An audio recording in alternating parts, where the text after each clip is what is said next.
Firstly, I don't know how you do those challenges because psychologically, right, you've got to be a particular type of soul, don't you? There's something in you. Yeah, and I think having a clear objective to start with. I mean, I've often said you don't climb Everest to show others they too can achieve their dreams. You don't cross an ocean to raise money for an orphanage in Africa. You do it for yourself. Let's be honest. But you have clear, authentic objectives. But yeah, there's a physical side. And what is it in you that makes you want to push yourself to the limit? And I assume, by the way, put your life on the line at times. Yeah, I mean, things like K2 is a pretty dangerous mountain. It's you don't do it with a faint heart.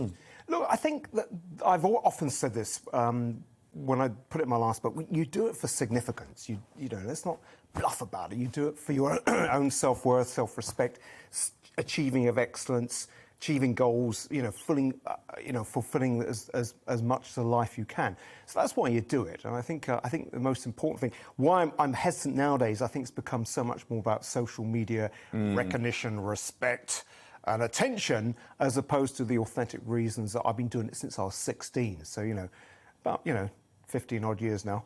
And the rest, yeah. Okay. I mean, I can't think of anything worse. You know, that's the thing. That's why it fascinates me so much, because I'm the opposite of someone that wants to take on a grueling physical challenge. As a Kiwi, I'm very surprised. I know. It goes against the grain. My clansmen. Yeah. But look, it's something I've always done. I would say I've had to put it on hold. In fact, your brief was slightly off. I spent the last 5 years bringing up a teenage daughter, which is actually harder than climbing K2 Everest or the North Pole put together. So enough about that. So you obviously have, I would say, a better understanding of the environment than a lot of people because you've been in it. And I know you passionately care about the environment and sustainability and the preservation of the planet. And so I think that's why it's so interesting that at the same time you go against what I would describe as the climate change orthodoxy. Yeah, and look, I've witnessed climate change firsthand, particularly walking to the North Pole from Canada, which I did in 2007, got very wet in the process. And, that journey, and the ice now, we were crossing ice, feet, a foot, sometimes a metre. It used to be 4 to 5 metres in thickness. And that's because of man-made issues? It's because the Earth, I'm going to put a proviso, the Earth is warming, OK? Man-made or natural causes. Personally, I think it's a bit of both. OK. But the science says it's basically... So you're not denying that climate change is happening? It's certainly happening. And walking all the way to the North Pole from Russia or from Canada, it's never done these days. It's not been done from Russia for about 15 years and from Canada's side about 8 years now. It's not done. So I've witnessed it. When we did the length of Greenland, I worked with Denmark's top glaciologist. I got to know the subject of climate change. We took ice core samples. Again, we witnessed it. So I've seen it firsthand. So I'm not a climate change denier whatsoever. I believe it's happening. Man-made or natural causes, or a bit of both. And I believe we need to do something about it. Where I go against it is that, and here's my rant, is climate change didn't cause carbon dioxide emissions in the Earth's atmosphere to reach 420 parts per million. It didn't cause carbon monoxide, nitrogen dioxide, sulfur dioxide, particle pollutions, all the other pollutions in the Earth's atmosphere, which is killing 5 to 10 million people today, not at the end of the century. It didn't cause all the chemical toxic wastes, human effluents in our rivers, our lakes, our oceans, our seas. It didn't cause the destruction of rainforests, of grasslands, of habitats, forests across the world. It didn't cause the depletion of minerals, and so on, so on, so on. Climate change didn't cause this. Human beings did, by increasing consumption and the increasing numbers of us consuming. And yet we've gone on this complete, single issue obsession, which has become, to me, like a cult. It's like and a you think it's cult. virtue signalling a bit? All of this COP26 business? Well, we're going to see a lot of virtue signalling in the next few weeks up at COP26. You're going to see world leaders fawn over themselves to say this is the greatest catastrophe the world's ever faced. You know, we've got 10 years to solve this problem. I'm sure it's going to go down. We've got about 6 weeks to solve this problem by the end of COP26. So we've gone on. I think science has been taken over by alarmism. And we've got this Armageddon porn that we're all doomed. Oh, I know. Climate crisis. I know, and I call that out because I'm an environmentalist. But you know, I grew up in New Zealand, being absolutely terrified as a young child that we were all facing imminent destruction there because of the ozone hole. And of course, human behaviour changed, and now there's not a major ozone hole.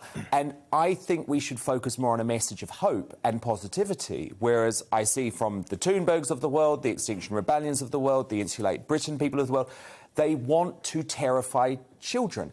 And as a child who was terrified by climate change alarmism, I don't believe that's healthy, and I think there's a better way. No, you're dead right. And I went through a very nervous childhood as well, you know, worried about the world ending. Yeah, because that's what we were all told.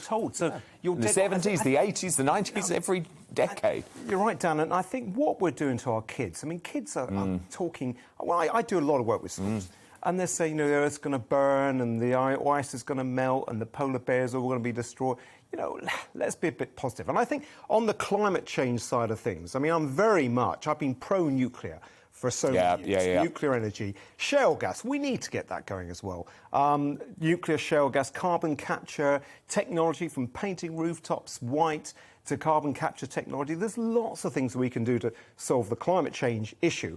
I'm more concerned about the wider environmental issues that we face. And one of the principles of sustainability, which is what I really am passionate about, which is the three interlinking circles: economy, society, environment, is harvest must not exceed regeneration, and waste must not exceed assimilation. So if you widen it to resources and waste, it makes what we're doing, it makes things like HS2, which is the most cataclysmic environmental disaster we can be doing.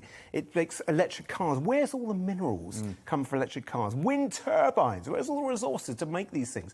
It puts a far bigger, wider perspective on the whole environmental sphere, which I think we need to look far wider than the single issue, climate change, or single risk, single issue, carbon dioxide, and single remedy, net zero. Fascinating. I want to talk to you quickly about risk, OK, because you're someone who believes in balancing risk. And obviously, we've seen from all of your missions, obviously, you knew there was a risk factor involved, and the benefits for you outweighed the risk of going on these expeditions. And I just wonder if since COVID-19 became the dominant conversation for the world, and especially here in the UK in March 2020, if you believe our relationship with risk has changed, and certainly not in a good way. Absolutely. We have become a very softly culture, and I don't blame young people. I actually blame the parents, because we haven't lived through hardships. My parents grew up in the war, you know, and our parents, our grandparents, lived when there was real hardships. Now, I know people are going to say, well, if you haven't lived on the streets of London, you know, I get that. But as a society, we've lost that art. But literal bombs falling on a nightly basis. Absolutely. So I think we've lost the hardships we've lost the issues of resilience.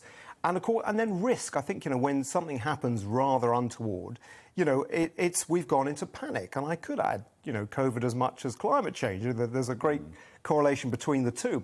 And, you know, one of the traits of resilient people is that expect bad things to happen. It's part and parcel of life. And in fact, it's our hardships in life that define who we become as people. And the biggest single learnings, and I do a lot of work with companies on consulting, coaching, mentoring.